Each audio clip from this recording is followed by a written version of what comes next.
The CBS Radio Mystery Theater presents...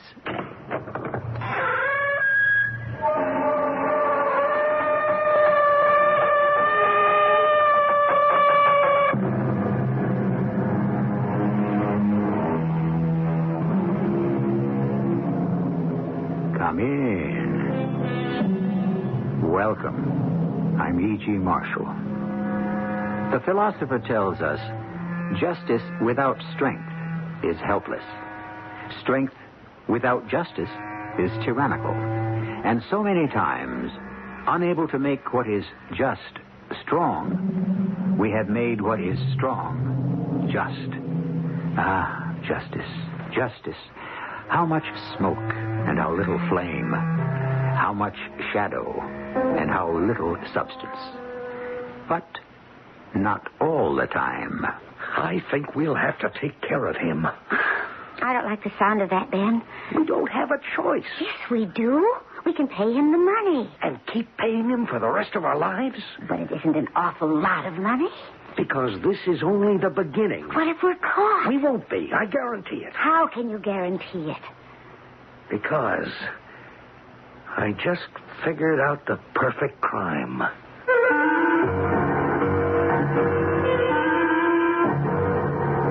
Our mystery drama, In Another Place, was written especially for the Mystery Theater by Sam Dann and stars Fred Gwynne. It is sponsored in part by Buick Motor Division. I'll be back shortly with Act One.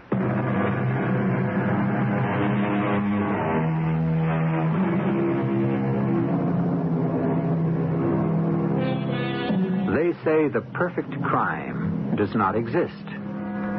This should teach us to be skeptical concerning all statements that begin with, they say. In the first place, who says it? Certainly not the police. Indeed, they'll tell you that their files are filled to overflowing with perfect crimes. Because the fact is that any unsolved case is a perfect crime. And any uncaught criminal has committed one. That legendary little detail that the criminal is supposed to have overlooked exists purely for the benefit of the mystery story writer and not for the convenience of the police. However, since you insist, you're going to get a perfect crime with a tiny, insignificant, minute, loose end. Who's that? You know who it is? But Tamar. Sit still. Now keep away from the window. Well, suppose it has to be Sheriff Morrison. Of course it's Sheriff Morrison. Do you think he suspects? Of course he suspects. He was born suspicious. That's why he's the sheriff. But Tamar... Ben, there's nothing Morrison can do. You have the alibi. The alibi? Oh, stop looking guilty. Stop thinking guilty. Stop feeling guilty. But What's gotten into you? You're Ben Blankenship. You're one of the Chicago Blankenships.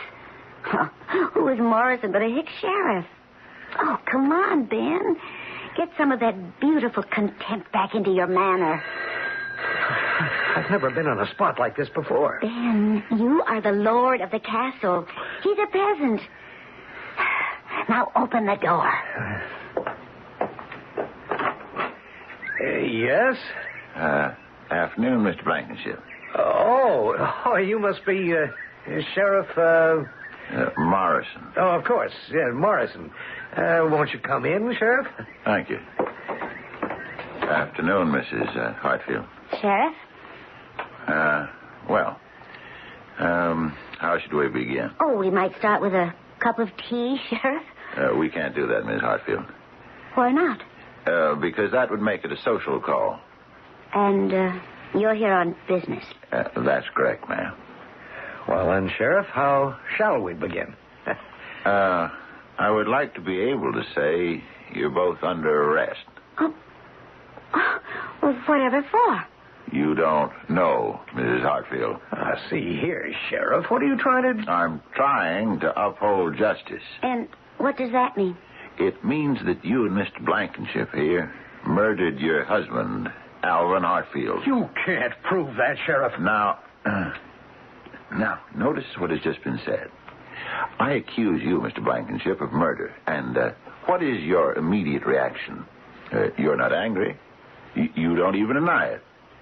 You simply tell me I can't prove it. The fact is, Sheriff, you can't. I know that. If I could, I'd have both of you in jail by this time. Well, then how dare you make such a damnable accusation? There you go again, Miss Blankenship. You don't call the accusation false, just damnable. What is the point to this?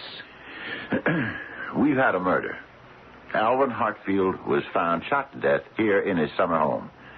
It's my job to find the killer, or killers. Well, I did find them, but I have no proof.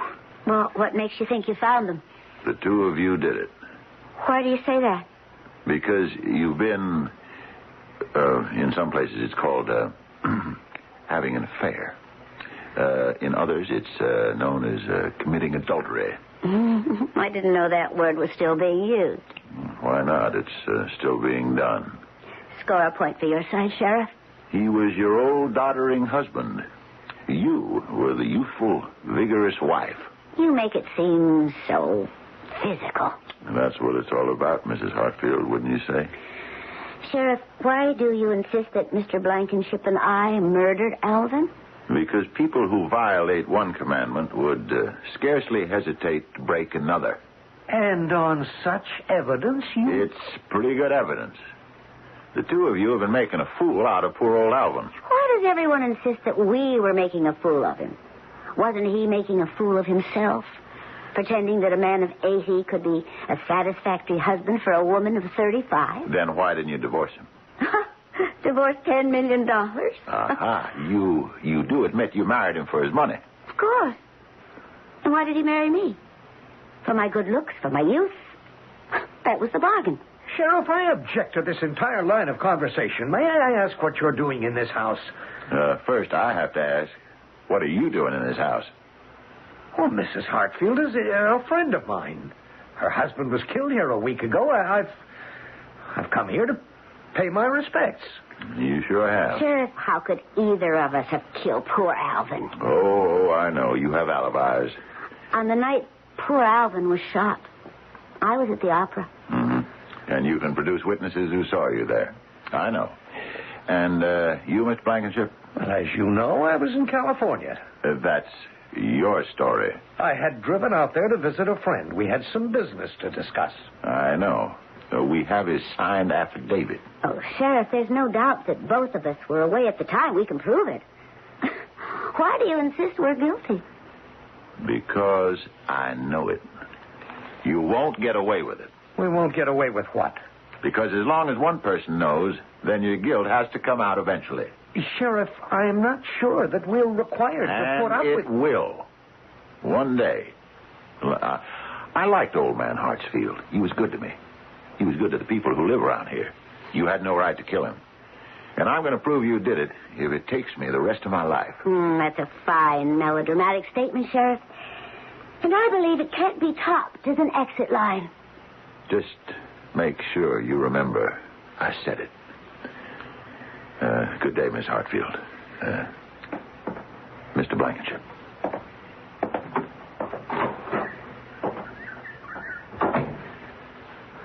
Well, Wait. don't tell me he's lurking at the door. No, he's getting into his car. Oh. It wasn't nearly as difficult as I thought. Oh, he's suspicious. But we knew he would be. The alibis, they have to hold up. Oh, there's no question about mine. I was at the opera. Jordan, I can depend on Jordan. Oh, there isn't any doubt about Jordan. We've got him locked in.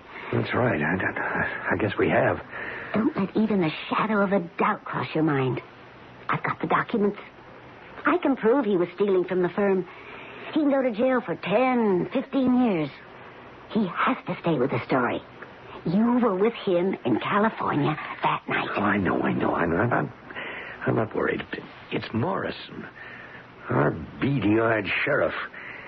He can give you a few bad moments until you realize that he's nothing but a dumb farmer with a badge. Still... Still what, darling? Well, we can't have him going around shooting off his mouth like that. Oh, what's the harm? Everybody knows he's a fool. Even so. I'd like to clip his wings and make him pull in his horns.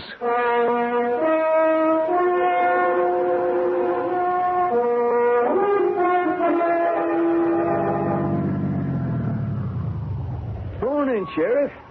How are they treating you, Percy? Nobody never treated me to nothing. Always paid my own way. Fill her up? Well, yeah. Yeah, now that we got all that straightened out, fill her up. So, you sick of being sheriff? Sometimes. You spoiling to lose out next election? Who'd vote against me? What's it take to be sheriff around these parts anyhow? Suppose you tell me that, Percy. All we need is a fella who looks good in a campaign hat, a badge, a gun, and riding breeches. And, I don't look good? You look fine. So? Ever ask yourself why we need a sheriff? To enforce the law. Oh, come on, Joe. We got state troopers over to Pickettsville to enforce whatever law's been busted. All right, so, you tell me, Percy. For the summer people. Summer people? Yeah. It makes a place feel more rural. What does lady call it? What word did she use? Bucolic. That's the word, bucolic. What's it mean, Joe? Rural. The whole idea of a sheriff now. It's kind of romantic to them rich city folk that summer's up here. Where's all this leading, Percy? We can't alienate them summer people. And that's what you happen to be doing, Joe. Is that a fact? You're accusing Ben Blankenship and Tamar Hartsfield of killing old Alvin. How do you know, Percy? The word's out. They're guilty. But the state police couldn't find anything. I know they're guilty. She was in New York, attending the Metropolitan Opera. He was 3,000 miles away in California. So they say. Oh, you don't have any evidence? Not yet. That's 15 gallons. Will you write it up? Yeah. There ain't much harm done yet. But you keep it up, and this can become one of them media sensations. Old husband, young wife, handsome boyfriend. Folks around here ain't going to like it. It's going to scare off the summer people. Yeah, well, thanks for the tip, Percy. See you around. I hope so. Oh, and I wanted to talk to Sheriff Morrison. It's all right, Rosetta. I done it. I don't understand what has got into him. I have known Tamar Hartsfield since she got married to Al and started coming here in the summer. It is 10 years. Now, why would she want to kill him? Why take a chance on losing all that money that was sure to come her way anyhow? And Ben Blankenship. Huh. I remember him in knee pants. What has got into Joe Morrison? We may need a new sheriff. Yeah. Hey, Percy, you got that faraway look in your eye. Huh? I'm thinking about what Joe Morrison's been saying. You know something? He may be right. Tamar Hartsfield and Ben Blankenship killed Alvin? Between you and me, he's right. But Alvin was shot while she was in New York, and Ben was in Los Angeles, and they can prove it. Yeah, I know.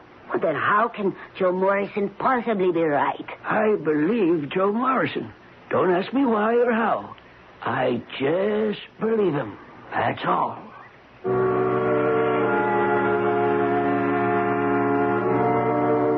Let's face it.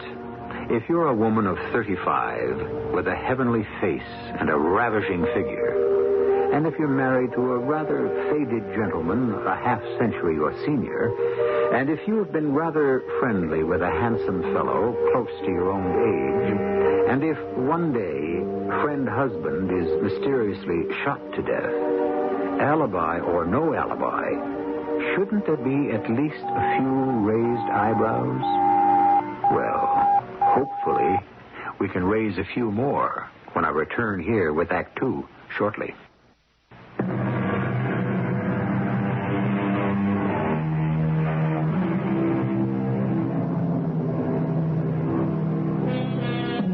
Alibi. The word, as you may know, is compounded from the Latin alius ibi, or another place. elsewhere, which is exactly what an alibi is supposed to do for you. To wit, prove that you were in another place while a crime was being committed. This supposedly proves your innocence, since it has been scientifically demonstrated that it is impossible for one person to be in two locations at the same time. Now that we have reestablished our premise, onward and upward. Percy, do you realize what you just said? Yes, Rosetta. I said, if Sheriff Joe Morrison thinks Tamara Hartsfield and Ben Blankenship are guilty, then they did it. And that's all. But why does he think so? It might be he knows something we don't know. Oh, he knows nothing. If he has got proof, if he's got evidence and facts or information, why don't he come out with it? Yeah, guess he just knows, that's all. Sheriff Joe Morrison. What brings you here, Joe? Eustace, you're county prosecutor. Are you satisfied with the progress of the Hartsfield murder investigation? Joe, you know it's in the hands of the state police. It's in my hands, Eustace, since I'm town marshal of the place where it happened. Of course. Well, I asked if you were satisfied with the progress of the investigation. I can only answer that yes and no. Uh-huh. Satisfied that you and they are doing the best possible job, and, of course, not satisfied because we have not yet arrived at a solution. So far, all we have is that Alvin Hartsfield was shot to death by a person, or persons, unknown. That's probably just what happened. He was killed by an intruder, a burglar. Uh-huh. You're satisfied that's what happened? Yes and no. I'm not satisfied that it happened, but I'm satisfied with it as an explanation. Why? Why? His money was missing from his wallet, his expensive shotguns, plus his fishing tackle and other valuables about the house are gone. What else could it be? Eustace, when the shoe factory closed up, this town was ruined. And then old Alvin Hartsfield bought some property. You don't have to tell me about the history of the town. No, but I think I'd better remind you. All the rich summer folk followed old Alvin here, and the whole region was born again. Joe, I must tell you, I felt like I lost my father. Tamar and Ben, they did it. Nothing else makes sense. She was at the opera, seen there by at least 30 people who know her. They'll testify. We have to accept that. What about him? How do we really know he was in California? He drove out in his car, he says. He visited this Jordan fellow.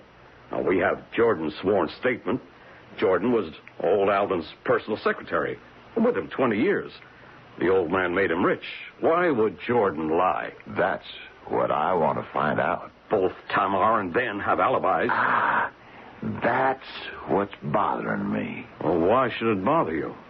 It's been my experience that most innocent people don't have alibis. Certainly not ironclad alibis. Tamar and Ben made sure in advance. I'll go this far. Maybe Tamar and Ben could have hired a killer and made it look like a robbery, but how could we prove it, ever?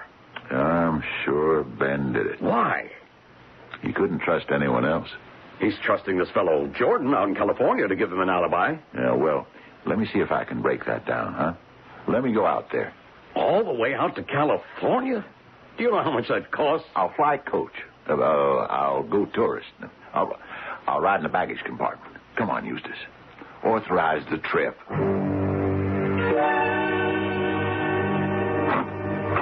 Yes? Mr. Jordan, Edward Everett Jordan. Yes? I'm Sheriff Joseph A. Morrison of Iroquois County, New York. Oh, and you wish to see me? I do. Well, do you have jurisdiction here? No. I didn't think it was necessary for me to enlist the cooperation of the local police. I was sure that you, as a law-abiding citizen, would be eager and anxious to do everything possible to aid in bringing criminals to justice. Oh, I am. I certainly am. Won't you come in? Thank you. Now, you say that Mr. Ben Blankenship was here last week. Yes. He'd driven out in his car. Driven out in his car. It's quite a trip. Did he tell you why he didn't fly? He gets airsick. The trains, well, we don't have the train service we used to have. I think that's a pity. But I already told all this. I said all this in a statement. Why are you asking me again? Mr. Blankenship had arrived here on a Wednesday. Oh yes, on Wednesday. And he spent Wednesday night here. Wednesday night, yes, of course. And you talked business. Yes, we talk business relative to Mr. Hartsfield's affairs. I was his secretary. Thursday night, there was a phone call. Mr. Hartsfield had been found shot to death back home in Iroquois County. That's right. There was a phone call, yes. That reminds me, it's 7 o'clock. I did have an important phone call to make. Will you please excuse me? Make yourself at home, Sheriff Morris. Morrison. Oh, yes, of course. I'll return in a moment. Hello? Tamar. Jordan. He's here. Who's there? The sheriff. That Morrison or whatever. Be calm. How can I be calm? He knows I'm lying. How does he know? Oh, he knows. Well, now you just stick to your story. But I'm committing perjury. Wouldn't you rather commit perjury and get away with it?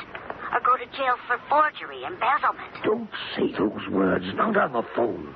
You made free with Alvin's checkbook. But this sheriff, he knows I'm lying. He knows Ben and I are lying, too. Tamar. Just stick to your story. He has absolutely no way of proving it's wrong.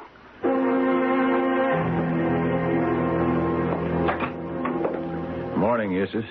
Well, what have you got to show for that expenditure of the taxpayers' money, Joe? Everything and nothing. Mostly nothing. Jordan is lying. But you can't prove it. They got something on him. Maybe. He's a very weak and a very nervous little fella. Maybe it has to do with the fact that he might have been stealing from old Alvin. Maybe, but how can we prove it? Well, couldn't we have an audit made of the books of the corporation? On whose behalf? The stockholders.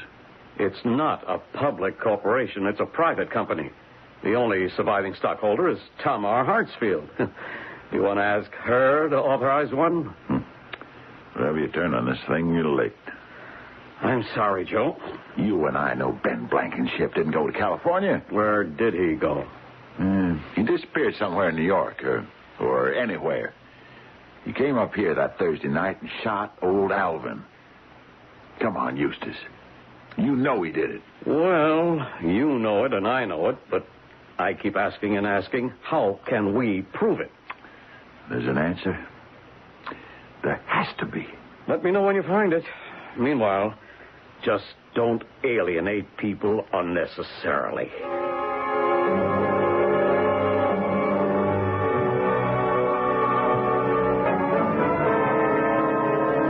Lunch ready? In 1 minute.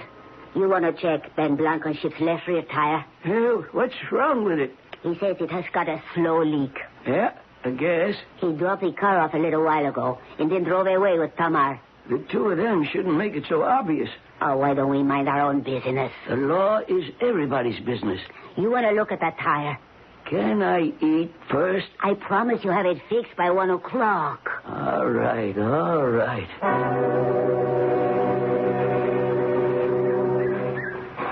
Was my car ready, Rosetta? Oh, afternoon, Mr. Blankenship.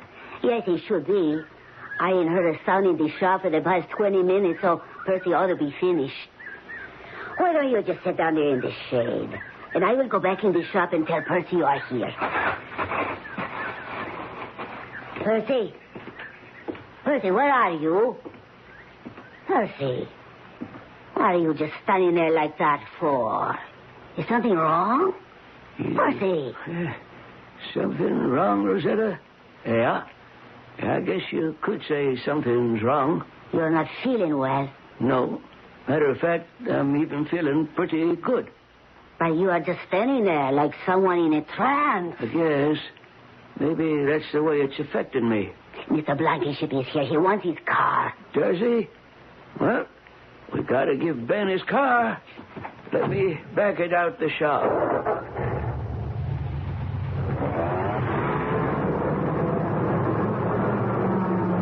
There she is, Mr. Blankenship.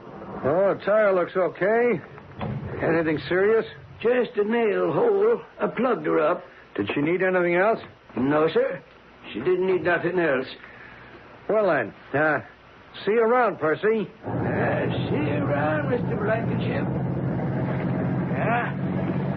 See you around. Percy. Huh? You're doing it again. Doing what again? Standing there like a statue. Something's wrong. Tell me. I'm wondering, what should I tell you? How much should I tell you? I am your wife. You have to tell me everything. I'll tell you this much.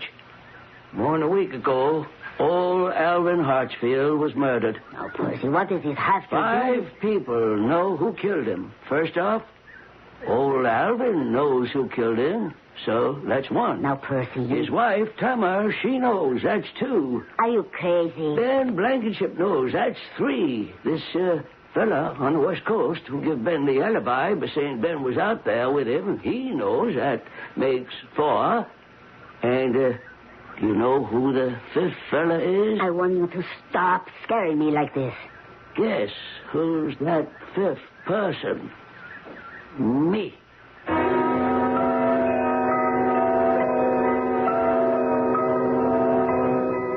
Does he know? Let us assume that Sheriff Joe Morrison has been right all along, and that Tamar and Ben are guilty of murder. On that basis, you should also be able to figure out why.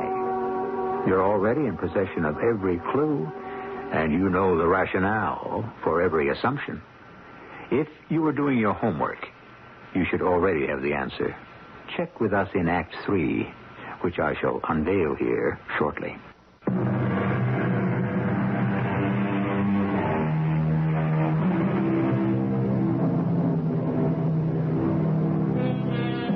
On the one side, we have morals, ethics, duty, not to mention responsibility and obligation. And what about conscience? These are all things that are supposed to regulate our thinking and our action, and we like to believe they do. However, on the other side, we have something called self-interest, and therefore, life is always a matter of deciding which side we're on, more or less. Percy, are you saying you know who killed old Alvin Hartsfield? That's what I'm saying, Rosetta. Who? I can't tell you. What do you mean you can't tell me? I can't, that's all. Well, how do you know? Can't tell you that neither. Percy, I am your wife. You've got to tell me. If you know who killed Alvin, it is your duty. My duty? Your duty to tell Sheriff Joe Morrison. Yeah, I know. Then what are we talking about? I don't know. Oh, Percy, what am I supposed to think? You say you know who killed old Alvin. And I do. Then you should tell Sheriff Joe Morrison. It is simple enough. What is the problem? The problem is life itself. Life ain't that simple. Call the sheriff. What do I gain by telling Joe Morrison? I don't know what to say. I've been a hick all my life. I never had $100 that I didn't need to pay a bill with. We are not starving. No, we don't starve. We get along, sure. But where did we ever go in all our life? We went to New York twice, Chicago once. You see them women in the magazines, the pictures, the TV, the furs, the jewels. They have servants. They eat off silver dishes. Didn't you ever want to be like one of them? Fur don't keep you any warmer and good wool padding. A diamond is just a piece of coal with big ideas. I couldn't stand having a servant snooping around. And victuals are victuals, whether you eat them off a silver platter or a dish from the 5 and dime. I am 59 years old, And all I ever had was grease on my clothes, grime on my face, and dirt under my nails. Are all the good things only for the rich people? Well, I suppose so. You suppose so, huh? Well, only the rich can afford them. Well, then there's your answer. We have to become rich. And I may just as well start working on it right now.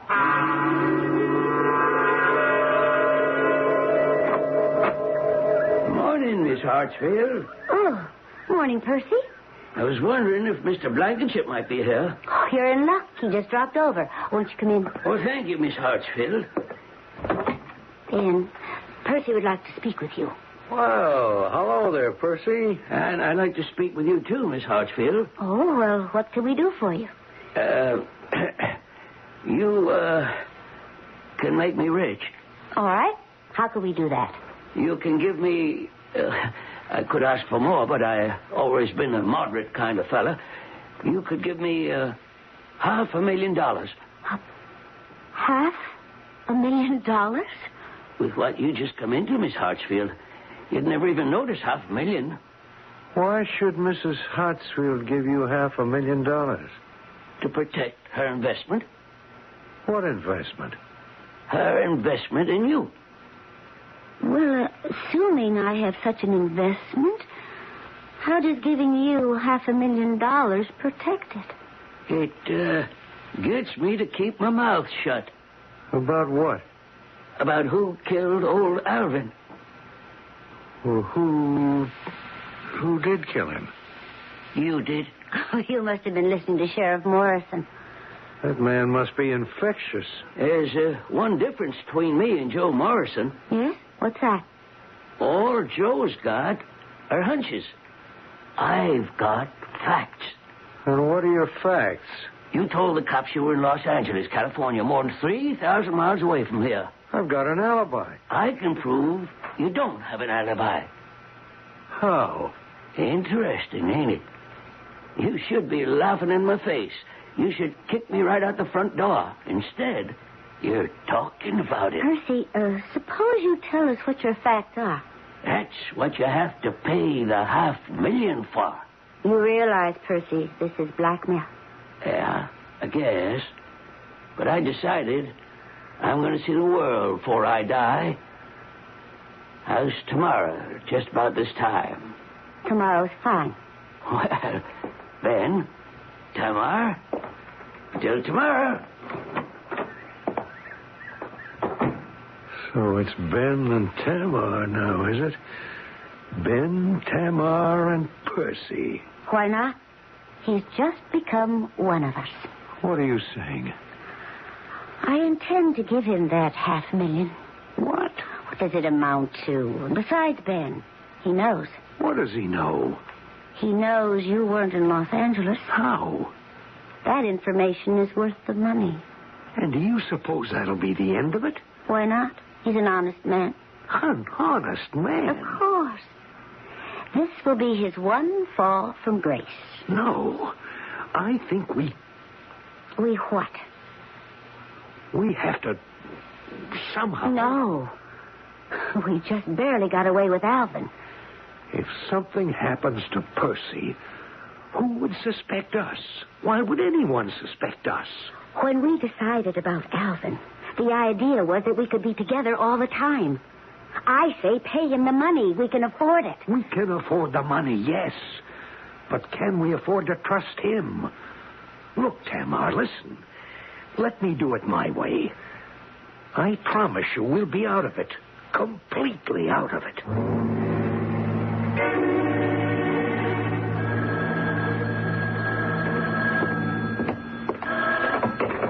Percy's garage. Yeah? Oh, where is that again? Oh, wait a minute. Percy, some fella stuck on 88, a couple of miles north of the freeway. Can you get the tow truck up there? Tell him it'll be about an hour. Yeah, he'll be there. About, an hour or so. Well, it is the best we can do. Why don't you read a book or pick some apples? Bye. Who was that? Sounds like some city fella.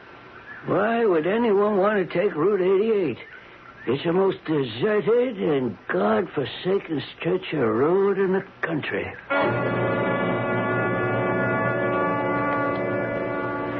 It's the same gun that killed Alvin Hartsfield. I just got the lab report from the state police. Some holdup guy did it.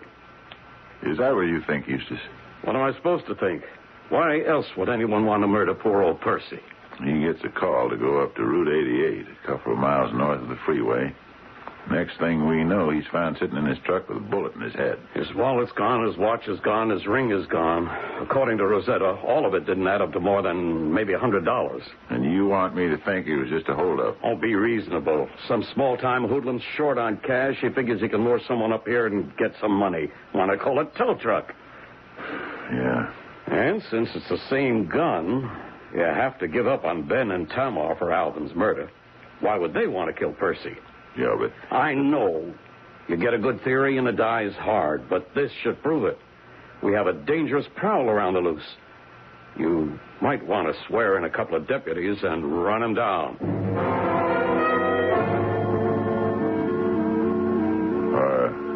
Are you all right, Rosetta? Yes, I am all right, Joe. They killed him, you know. Who? Ben, Tamar. Why would Ben and Tamar want to kill Percy? I know they killed him. But how do you know? Remember, you say you knew they killed Alvin. You couldn't say why, but you knew. You just knew. As it turned out, that was all wrong. No, it was right. Percy found out why. He did? Well, why didn't you say so before? Can I trust you? Why, of course you can. Percy said to me, I know who killed old Alvin. Well, why didn't he tell me? Because... Oh, Joe, this is the awful part. He wanted to blackmail. I can't find a prettier word. Tamar and Ben. But he worked so hard all his life. He was so sick of this play. Rosetta, I won't say a word. Not a word. But we have work to do. He found out. Okay. Do you know when? Do you know how? Yesterday, Ben Blankenship brought the car in. He had a slow leak in the left rear tire. Percy fixed it, and then he got the queerest look on his face. He started saying all them crazy things. Percy discovered something. Yes, I am sure. But what? I don't know. He wouldn't tell me. But he found out something here. In here. In the shop. The shop. Or Ben Blankenship's car. Yeah. Or both. The answer is here. It has to be here. And if Percy found it, I can find it.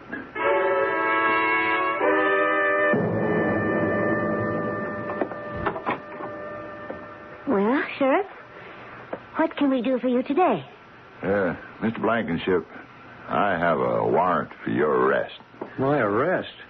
What for? Suspicion of murder. What? That's ridiculous. Here, Sheriff. And I must ask you to come along, too, Mrs. Hartsfield. Me? Material witness. To think you could get away with murder. You can't prove we murdered Percy. Oh, we. Were you in on that one, too, Mrs. Hartsfield? I don't know what anyone is talking about.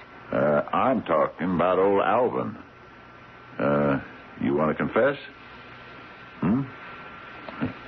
Well, you only have one life, and all you can do is spend it in prison no matter how many murders you committed. We didn't commit any. I didn't commit any. I guess not. You were definitely at the opera. But Mr. Blankenship here has no alibi at all. Oh, yes, I have.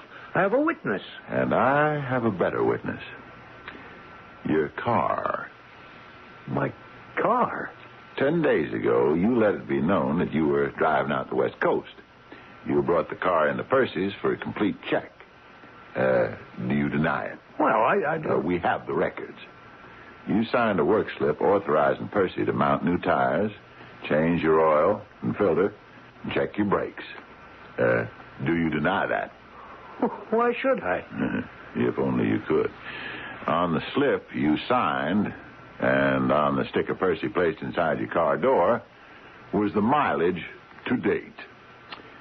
20,000 odd. Do you see what I'm driving at, Mr. Blankenship? If you did drive to California and back, your speedometer should read very close to 27,000. But it doesn't. Ben, you lied to me. Now, see here, Tamara. You didn't go to California. No, ma'am. He has not driven more than 100 miles in the past 2 weeks, according to his speedometer. Then you killed him. You killed Alvin. What do you mean I killed Alvin? Sheriff, he lied to me. Don't you think you're going to pin it all on me? Folks. Plenty of time for arguing and squabbling at the trial. There's guilt enough and to spare for both of you. The fabric of eternal love. How swiftly it may unravel. How short a time forever can be. You heard what happens when thieves fall out. But this is nothing to the havoc which ensues when lovers become haters. And both of them try to get into a lifeboat which only has room for one. I shall return shortly.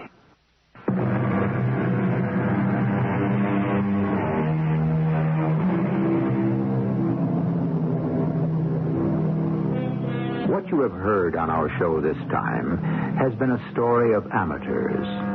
It concerned two people who committed murder, but didn't really know how to go about it. A man who tried blackmail without understanding the basics of that reprehensible profession. The predictable result? All three failed. The predictable moral? Well, to all of you good people out there who may feel tempted by a fit of temporary madness, don't do it. Leave crime to the professionals. Our cast included Fred Gwynne, Evie Juster, Court Benson, and Gilbert Mack. The entire production was under the direction of Hyman Brown. This is E.G. Marshall inviting you to return to our Mystery Theater for another adventure in the macabre. Until next time, pleasant dreams.